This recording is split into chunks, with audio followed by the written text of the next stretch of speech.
pugay sa lahat ng mga martir, lalo na ang mga martir na mga magsasaka.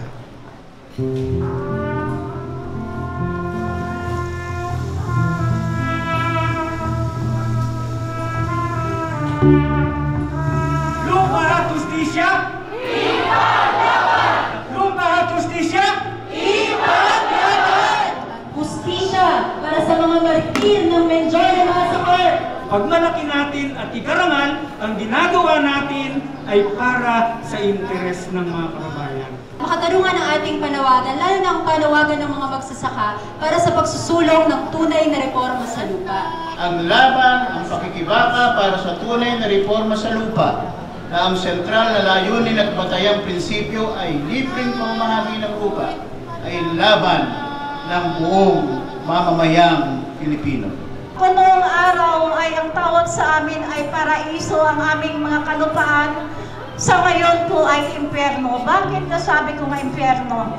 Dumating na ito yung Rehimen Duterte, diyan po ang matinding atake sa amin. Nandiyan po na sinusurveillant ako, pinupuntahan ako ng mga militar sa bahay, nawala po ng halos ilang taon sa bahay dahil sa paghahanap sa akin. Nandiyan din po ang naranasan ng mga magsasaka, mga leader magsasaka. Dalawa ang ipinaslang mag-asawa, sila ay Roger Vargas, Lucila Vargas. Naranasan din ng mga ibang leader na sinasampahan ng mga gawa kaso ikinulong. Ang aming pong mga bahay, dinimolis po ng walang court order dahil kasabot po ang aming mayor na siyang lumagda at ang naging tungtungan po namin ay yung building permit. Ibig sabihin po, kailangan po ba ng building permit sa mga kubo-kubo lang at kagaya lang po ng Nimpahat. Pinuntahan din po kami ng mga goods na sa mahigit 20 po mahigit na nakamaskar po sila, bonnet, armado. Inaaraw-araw po nila kami, panay po ang firing squad nila. Hanggang sa pwersahan po kami pinaalis at pinalabas ng bahay. At isa po ako doon sa pinalabas at sinira po yung bahay ko. Tinutukan po nila ako paikot, pero lahat po ng mga kasamaan ko, lahat po giniba nila, pati po pag-aaral ng mga bata, apektado. Ikinulong po nila kami sa kulungan, nag-stay po kami doon. 3 araw po kami nasa loob ng kulungan. Pagka-release po namin ng kulungan, pinuntahan po kami ng LCAC. Pinaamin kami na isa kaming NPA at kailangan magtatag kami ng isang samahan ng puo at bibigyan po daw nila kami ng pondo. Hinanda po namin ang sarili namin na huwag kaming sumama sa kanila. Sabihin po, nanindigan kami dahil wala kaming ginagawang masama at tuloy po ang laban namin. Hanggang ngayon, nakikita kami.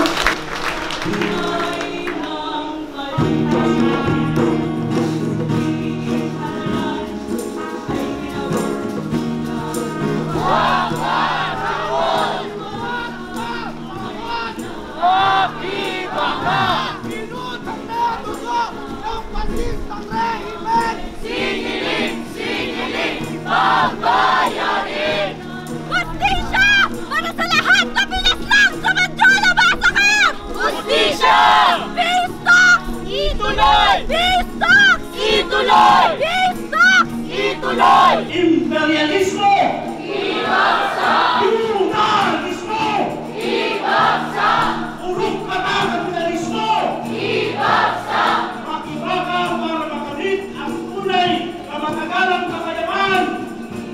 Makibaka para sa pambansang demokrasya at kagayan! Hindi po dapat sa taong ito ang tutulog-tulog, uulo-ulo sa ating pagmumulat at pag-organisa at pagpapakilos dahil sa kasalukuyang sitwasyon. Ipayong magkakaisa, kumilos, sumulong at magtagumpay!